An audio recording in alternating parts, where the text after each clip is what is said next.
So let's talk about traditional marketing versus digital marketing. Common question marketers ask is, should we focus on traditional or digital? And if you've read the articles already, you'll see that HubSpot answers, why not both?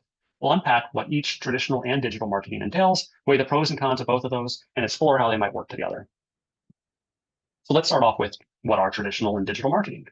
Traditional marketing covers everything offline, billboards, commercials, direct mail, TV. Essentially, it's everything that marketers were doing before online marketing was a thing. Digital, on the other hand, includes everything online, search ads, Instagram stories, email campaigns.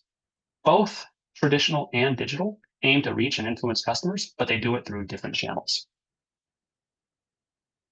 Traditional marketing includes print marketing. Print media is like newspapers and magazines. It allows for highly visual storytelling and can be scaled from local to international publications. One of our articles, they used the example of Norwegian Airlines, where Brad is single, which was a way they capitalized on celebrity gossip following Brad Pitt's breakup, and they used it to draw attention to its low fares. So this is something they would call that we would call newsjacking, where you're taking a example from the news and kind of popular culture maybe, and tying it into your marketing some way. So that's a prime example of leveraging cultural moments for impact in your own marketing.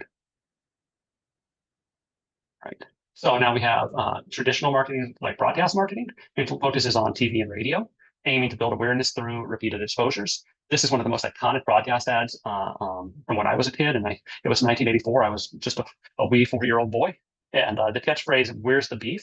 became part of pop culture and is still remembered by old people like me, decades later. It shows how repetition and humor lead to long-term brand recognition. So let's take a look at Wendy's, and you kind of also see how Wendy's humor translates today into its social media campaigns.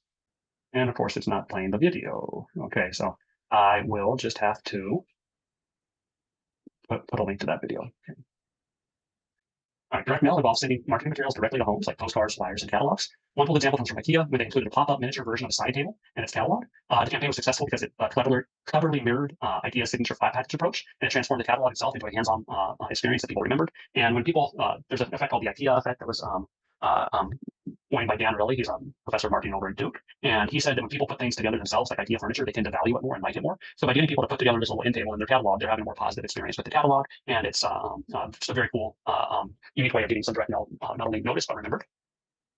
Phone marketing includes cold calls and telemarketing methods that provide direct voice interaction with potential customers. A lot of people think of this as outdated, but the method can still be effective. Microsoft, for example, in 2009, had a cold call campaign promoting the Office suite. It was a very successful campaign. While the sort of phone marketing can be harder to track, personal phone contacts can still be driven to real-world business outcomes. We also have out-of-home marketing. Out-of-home marketing reaches people in public spaces like billboards, posters, signage on buses or buildings. Here's a cool example from Coca-Cola. You see that they had a little twist on their white ribbon where it morphed into a finger that's pointing to, morphed into a hand that's pointing towards a nearby recycling bin. The campaign blended branding with some environmental messaging that cleverly interacted with its setting, making the billboard pretty memorable and noticeable. Traditional still matters because it has high levels of trust, which is maybe surprising to some of you, but people trust traditional ads more than digital ones. Repeated exposure, like hearing a radio ad every day on your commute, can reinforce brand recognition and loyalty. And you can also build loyalty through tactile experiences. So if you're touching the ad or touching the mail, hearing somebody's voice, those are all ways that you have repeated exposures to a brand, and ideally building awareness and finding loyalty to a product. Traditional media works well when you're building a local presence, but it can be pricey and hard to track. Unlike digital, there's no dashboard showing real-time results or A/B testing capabilities. I've run some billboard campaigns in the past, and for different clients, and those campaigns can run depending on where your billboard's located. You can be talking about $30,000 or $40,000 a month, very quickly being spent based on location. So traditional media is still relatively pricey, and it is harder to measure anything about. Like how hard is it to know how many people are actually looking at a billboard when they drive by? All the billboard marketers will say like, oh, we can tell you like this many cars and this many people. We have tracking based on cell phones and blah blah blah blah. But it's like, yeah, but how do you know people are actually looking up and paying attention to the billboards, right? So those are some important things to think about. All right, now let's talk about some challenges and positive things to do with digital marketing. Digital marketing has become dominant for a reason. It's faster, cheaper, and more data-driven than traditional marketing. However, advocating and privacy worries are real.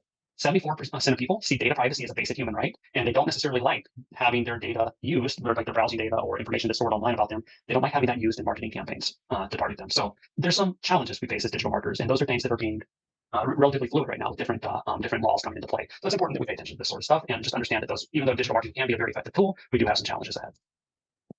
Traditional and digital marketing aren't necessarily opposites, they're teammates. Traditional builds awareness and trust, while digital helps add precision and performance.